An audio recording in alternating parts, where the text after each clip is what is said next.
Imphambi kwenu angazi ngizothini ngokusizwa inkosi.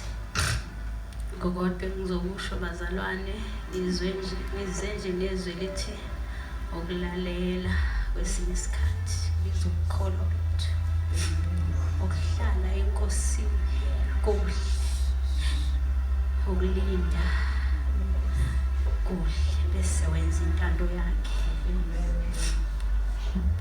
Khona izwi elitholakala kwabaseFesu 4 uPhilip 4 sorry bazalwane.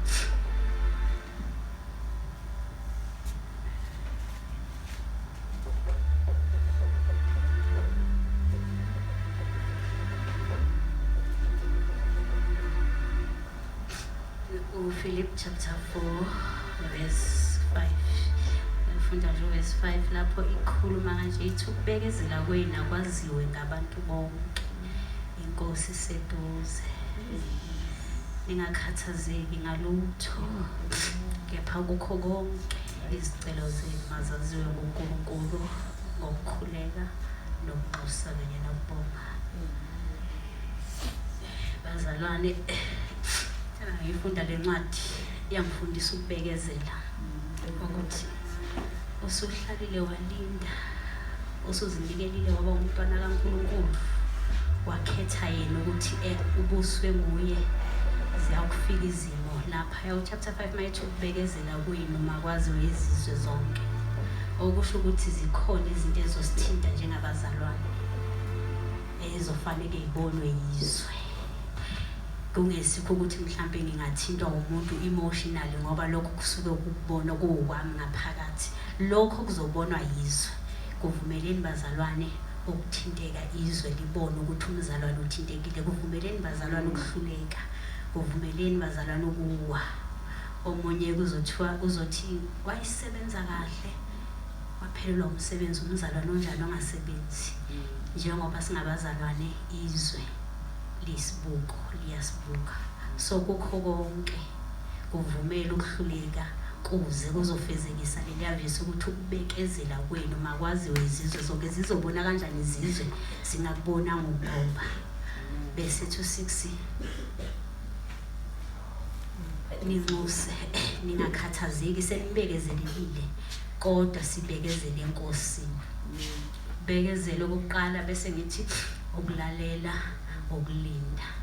Khona incwadi engiyithande etholakala kwizenzo lapho ithi izenzo 1:4 bese ithi wathi sihlangana nabafundi bakhe babayala ukuthi bangamuki eJerusalema mabahlale balindele isethembiso sika baba abazosizwa ngayo uJesu. Ukulalela lokho balalelile balinda. Hlalani ningamuki lindani isethembiso ayisam sika baba. Uyacabanga ubani thoka ngabantu abangakholwa uthi asilinde isethembiso somunye kodwa nguye futhi uthi asihlale uthi lindani isethembiso sika baba kodwa niyosizwa ngami. Mawuyifunda uqhubeka uthi wamuka nje phambi kwabo ukubani kwangesibo abantu abaliqonda izwi abantu abangazi ngokholwa babothi njengoba esenyamaleli asukumeni sahambe sihlaleleni futhi akashongo nokuthi lesethembiso siza naye uthi sizoza nobaba sihlale futhi usibedane wanyamalala nje wadisappear phambi kwethu sihlaleleni. Kodwa bazalwana ngizonitshela ukuthi ukulalela ukulinda ukubekezela kwaziwa izizwe zonke. Chapter 2 uthi kwathi ngokungazelele kwavela inhloko umevele ezulwini kwangathi ukuvunguma womoya kanti sekuzofika leso sethembiso. Sekufikile lokho ade bekuhlalele. Kanti usefikile ophezulu kwakho konke ozobanika izinto zabo. Ngoba bazalwana kuya kusisiza ngize nje nalokho ukuthi ukugijima kakhulu ungalalelanga ungalindanga ungabekezelanga kusizi ngoba sizofuna esingakunikwanga. Uthi wathulula umoya oyingcwele wathuleka phezulu kwayo yonke inyama.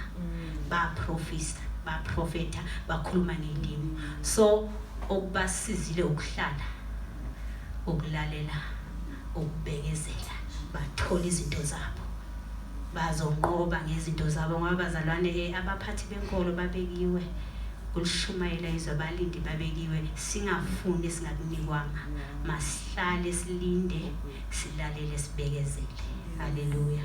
Ukubekezela, ukulalela, ukulinda. Bengize ngalokho bazalwane ukuthi uJesu alifela makhawa ithi alishumayela uliphathe kahle